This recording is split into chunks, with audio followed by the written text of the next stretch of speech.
I've never been overseas, and I just think this would be an excellent opportunity just to experience one of the most exciting cities in the world. Things that I'm looking forward to would certainly be the cultural aspects of India. It's a very colourful, very vibrant society, country as a whole. I think going to India will be very valuable in terms of exposing myself to new things and seeing a whole new world that I've never experienced before. One of the things I would find interesting is that me being personally from a background in having been raised in Sri Lanka, which is pretty close to India, and having been able to come here, I think to be able to go back to a third world country would be an interesting experience for me. Really looking forward to just meeting a lot of the youth over there and seeing what kind of things they want to do in the future, what kind of aspirations they have. So I think one of the challenges that I will expect is a new experience, something that I may be confronted by as someone who's never been to India before. We live in a bubble of sorts, and I really just want to get out of that. I don't want to be ignorant to how other people live throughout the world. One of the challenges I find is just seeing the severity of, poverty and extreme, wealth in the same street virtually. I think that will hit home. One challenge I think we'll face is feeling helpless when we witness these issues, when we get there. But I also think that it's a good thing, because then it'll give us something to think about and reflect upon and feel positive that we have the power to create change. The fundraising so far has been really successful. We've raised more than $7,000 over our efforts. Yeah. And over the weekend we had 2 stalls at different markets. We ran a bake sale at Campbell.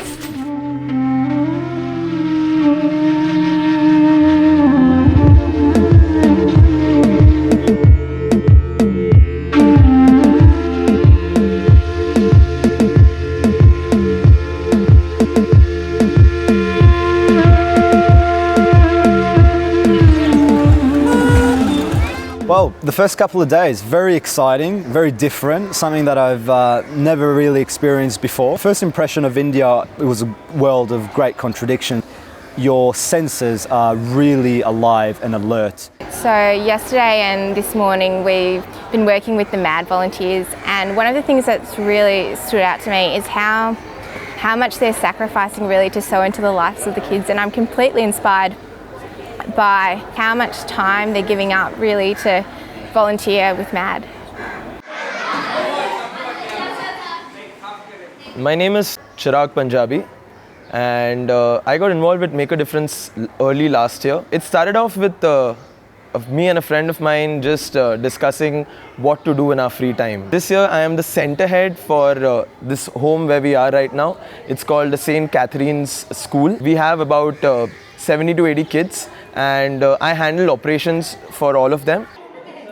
Even if I can just get one kid or maybe my entire class that I have and just help them be able to speak English, or just help them to know the basic concepts of math or whatever I'm teaching them, I think that is how I'm making a difference.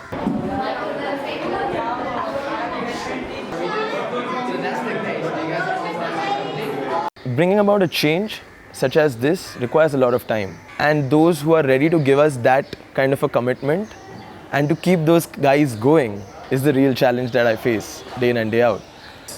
But the idea is to keep coming every weekend so that we can do what we are out here to do.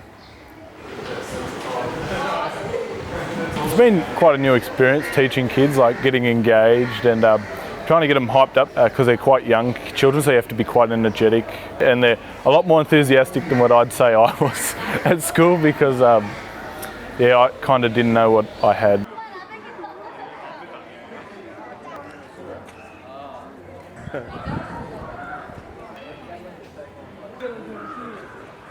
In this orphanage there are boys from all over Bombay, and most of them are very poor.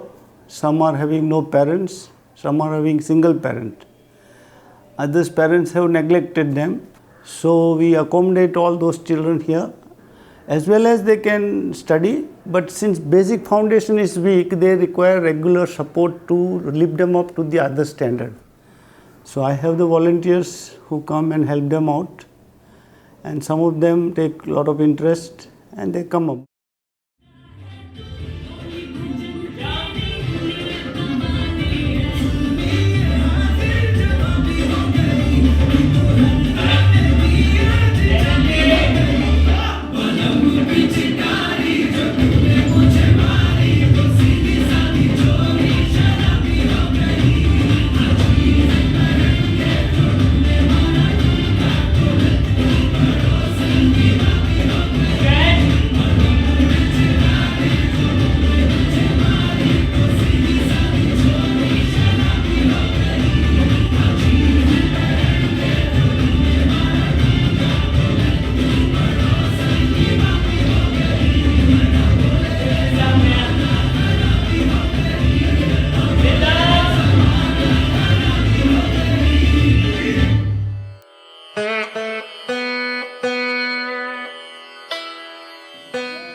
Well, it's pretty intense, it's super hot, everyone's a bit confused, but it's all good fun.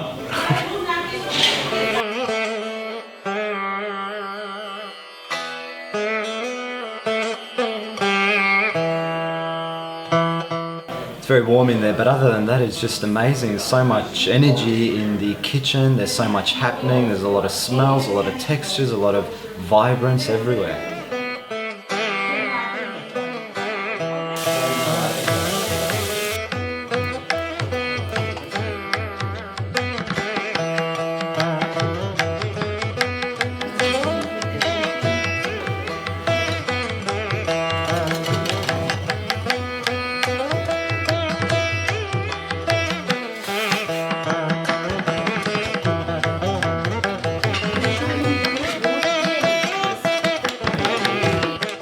Here we have a very mature meal. The flavors, they work independently, but together they flourish, they survive, there's teamwork there. The rice works so well with the dal, the textures mingling and just symphony in the mouth.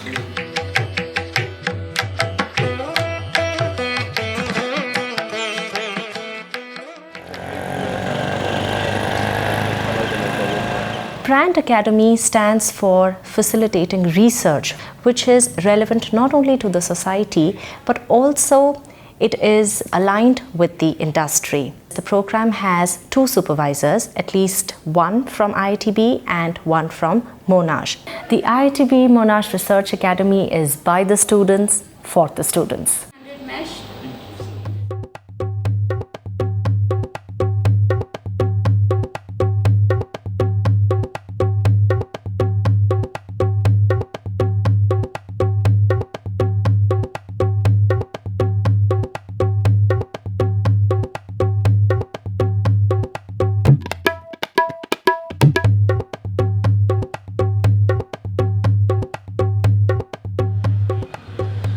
So riding through our little bus through the streets, you obviously see so many differences to what we're used to.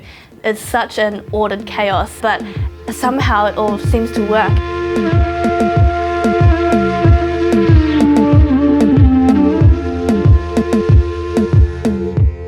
My name is Nancy and I am from IITB Monash Research University, involved in a program working with the underprivileged and volunteering. Vidya is a grassroots NGO where they have been involved with educating and empowering underprivileged children to come up in education and academic life so they can stand on their own feet. 30 years back, Mrs. Rashmi Mishra, the chair lady, came to IIT and opened this, and she has been involved with this for past 30 years. But in Mumbai it's 20 years. Currently you are standing in a place called Chaitanya Nagar at IITB. Vidya is an after-school program where they teach mathematics at a higher level, IT and computing, because when children go out of school, it is vitally important they know basic IT education. They do have English programs, spoken English. They are involved in so many extracurricular activities, painting and such, so that we involve these children who are thoroughly underprivileged, where they have a place to come and share their feelings and also educate themselves.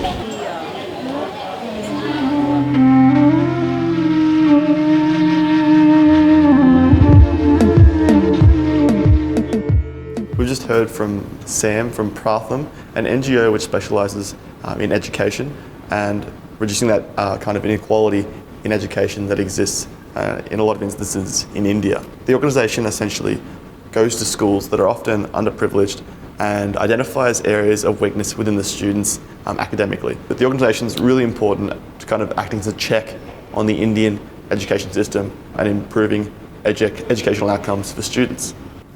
So we had an interesting talk today from Sushil Parekh and Ashwin Brewer, who talked about the employability opportunities in India. Obed did raise a lot of good points in regards to the government, I guess, should be trying to do more things because there are a lot of issues that exist.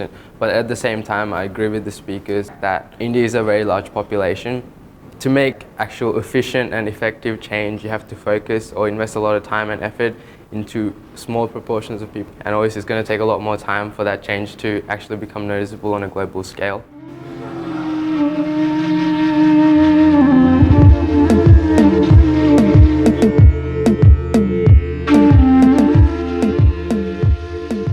So we went to Darci, which is the largest slum in Mumbai. A lot of the time you have preconceived ideas from images you see on TV, and from that I thought it'd be a lot of people just sitting around doing nothing.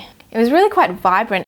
I mean, there's not an inch of space that doesn't vibrate with this energy. And there's life there, there's music, there's a community there as well, there's industry. It's quite amazing to see how that works. I left with this almost a sense of hope because I saw the work that our tour guides were doing. They grew up there in the slum to help improve their community, and I found that really inspiring. We couldn't go to this area due to health reasons. It was called a massive gutter, but it looked like a river, and it was just full of rubbish and smelt, and it was black, and people living right next to it too. So after we went to Darci, we went to a hotel to eat lunch, and it was, to say the least, very excessive. And normally I don't think we would really notice that, but this time there was such a major contrast between what we had seen and where we were eating lunch, and I think we were all a bit shocked and just really quiet throughout the meal because the two things were so disparate. So yeah, you sometimes see beggars come up to you, and there's sort of these old women carrying sort of 6-month-old babies, and you kind of think about it, and that sort of doesn't make sense. And our tour guide today told us that they actually steal babies from hospitals, and they rent them out to these women for 20 rupees a day. I mean, that's a human life right there, for less than $1 a day.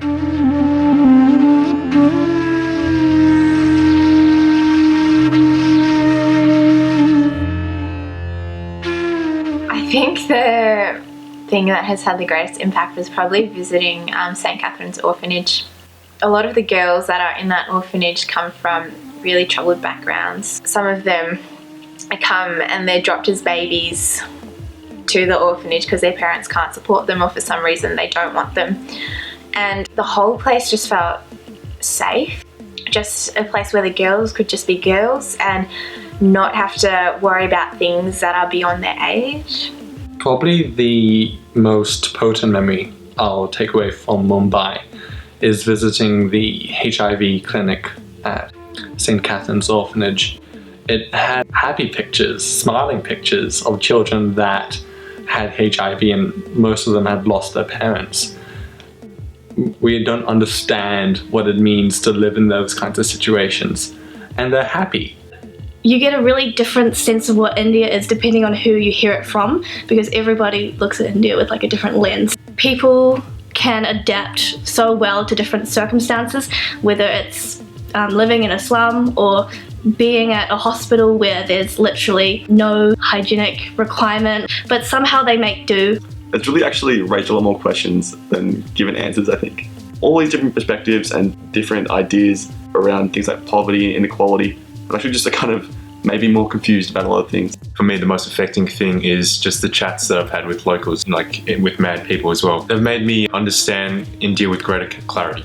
The kids were really willing to learn here. I think that's something that was a contrast. Well, we sometimes take it for granted, the opportunities that we have. I feel like I've become more outgoing during this trip. Usually I'm quite a reserved person, but I think because they were so welcoming, I was able to open up a little more. I think one of the greatest impacts that I've had is probably meeting the kids and seeing how happy they are. There's so much to observe, and I've just been sitting back reflecting on what I can change about myself. I've been really inspired by the mad people that we've worked with. They are actually really, really busy people, but they are able to take the time out to contribute to the society, which is something that I will aspire to be. I had a lot of, preconceived thoughts about India, and they've been contradicted and they've been changed. Coming over to Mumbai, it's a whole new world. Never been to a country like India before. And it's just such an eye-opener into what's out there. So I could only imagine what the rest of the world has to offer. There really shouldn't be too many barriers for our own education. Yeah. I mean, these kids are doing it incredibly tough, but yet they still have the enthusiasm and the drive to go out there and study really hard. So I think personally, I'll kind of take that determination back. This trip has really helped us just become aware of other problems. It shows you that no matter how bad the situation is, everything has potential, and hopefully no matter how bad the situation is, it can always get better.